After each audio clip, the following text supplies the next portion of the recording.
Hello and welcome back to Forza Motorsport 7 with another ridiculous car build. And I just saw Mission Impossible at the time of recording this yesterday, which was opening day. And can I just say, first off, it was fantastic. The ending does get a little bit, I'm not going to get into it, don't worry. But, fantastic movie, highly recommend it. And I also just got back from the Cars and Coffee show, literally a few hours before filming this. So, and the one thing those movies have in common, those events have in common, is both of them had 1980s BMWs. Mission Impossible had an E28 M5, and the Concourse / Cars and Coffee had pretty much every type of M-series car you could ever want. Which is why I am going to max the Mission Impossible one out, because I want to. First I need to reset the default upgrades, so I don't put anything, so I can actually build it the way I want to build it. I don't know anything about this car, but we can put the 6.2 liter V8. That's a good thing. We're going to twin turbo, this can get over 1,000 horsepower, that's pretty good. Unfortunately, no body kit, like no DTM or anything like that. That is a bit disappointing. But whatever, it is the M5, it's not the M3, which is normally racing DTM. Anyhow, we're just going to see how light can we get this car. I'm hoping for under 2,700 pounds. I don't know. It does start off relatively light at 3,200. Sorry. So I have absolutely no idea in any way, shape, or form. But we will give it a try, you know. Alright, so we're up to 3,150. I'm not sure how this car will fare. We've never built anything like this car. It's kind of just a forgotten car. This, like, whole classification of mid-80s sedan. So, here's hoping it's good. It does have 285s on the rear, which isn't too shabby. There we go, 2,700 pounds. Not below it, but it is at it. So, you know what? I will take that. I'll probably keep it just below, or just at 2,700. Because the exhaust is coming up. Then we have a few more tiny weight-saving parts.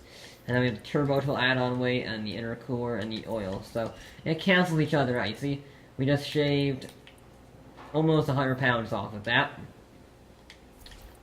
And then this doesn't lower the weight at all, but it adds 100 horsepower. It's always useful. That lowers the weight a few pounds, not too much, but any less weight helps. That 26 horsepower, we're up to 800 horsepower. It's pretty good power weight ratio. Not as good as the as the Manx. We're up to 1,000 horsepower now, but it's not that far off. I'm gonna be pretty close, I think, in my weight estimate. Yes, 2,750 roughly. Final total, 1,063 horsepower, 285s on the rear, and it weighs exactly 22,730 pounds. This is going to be an unknown, because I have absolutely no idea this car is going to be any good in any way, shape, or form. Alright, the M5 will have to try and beat a 126 set by the Chaparral 2E. And I have absolutely no idea how this car is going to fare. On paper, it's pretty darn good. On paper, it's actually pretty good. Because it has a good amount of weight. It's not too light that it gets, like, airborne easily. However, it's not too heavy that it's cumbersome around the corners. And it has 1,000 horsepower, it has 285s.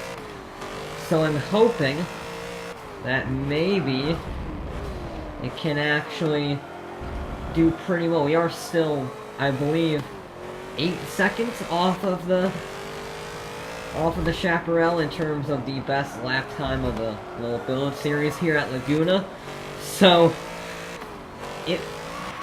we're gonna have, if this does go faster than all the other builds, it still has to make up 8 seconds to be faster than the Chaparral. which is proving to be quite a difficult target for less than 500 horsepower.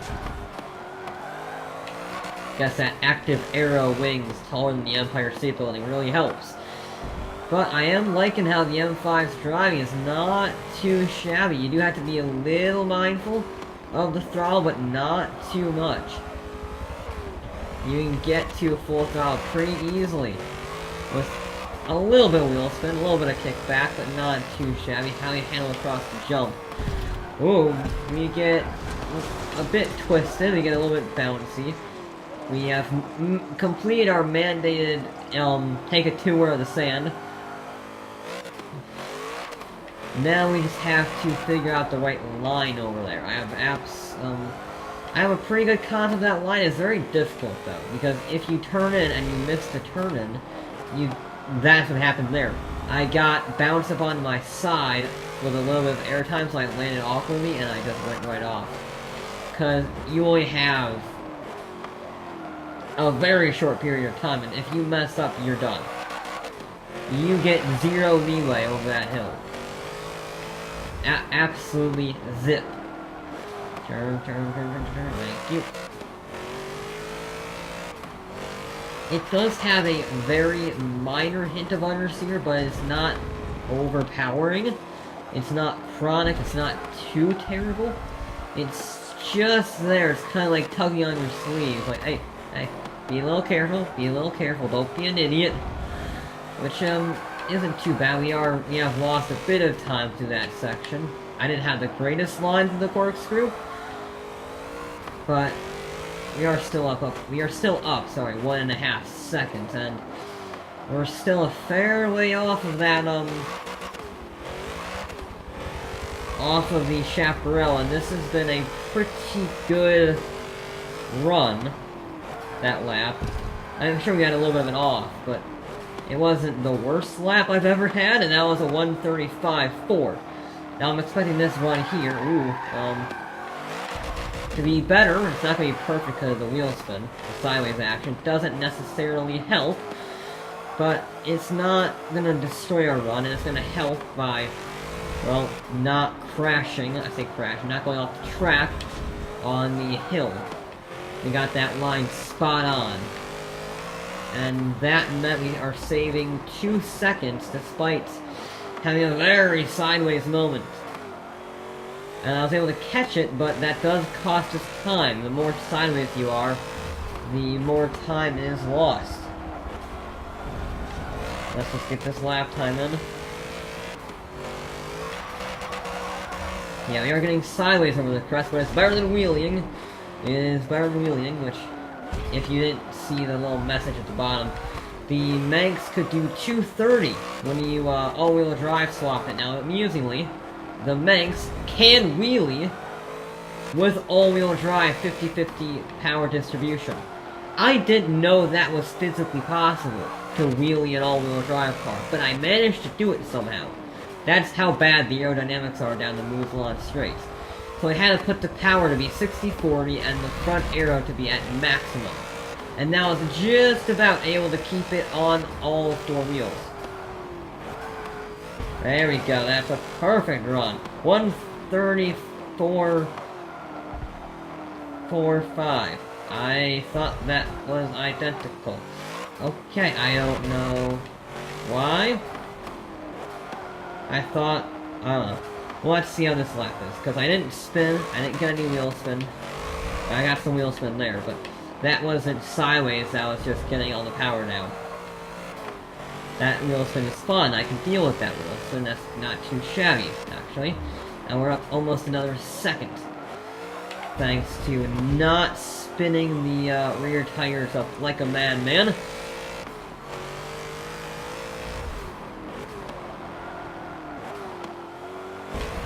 There we go. Get on the power as early as possible. Let's try and get the corkscrew 100% right. There we go. Look at that. That is how you corkscrew. That is in the corkscrew handbook. Yeah, we made up 0.2 of a second with that. That's good.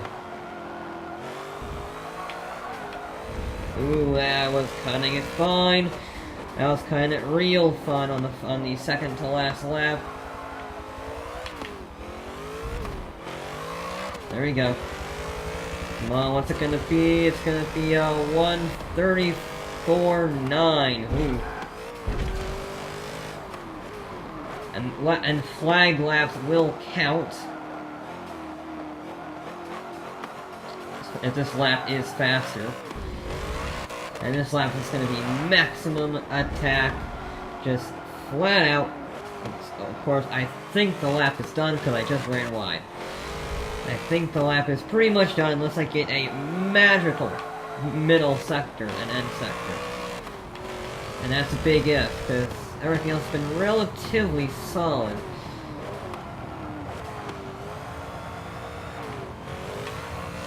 There we go, come on.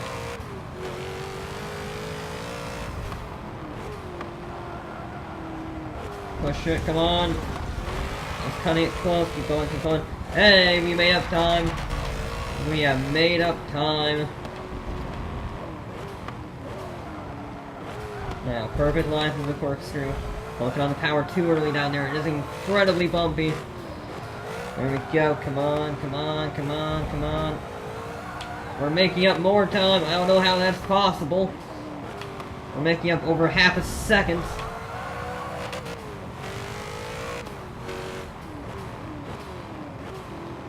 Come on. Come on, Beamer. Come on, Beamer. Get the power down. Get the power down. Come on. And it's a 1:34.175. Ooh. Set by the BMW M5. It will be, I think, the fastest car we've ever built around here. With a 1:34.175. Not terrible. Actually, a very good car to drive. You just have... It's no real complaints. It's just not fast enough.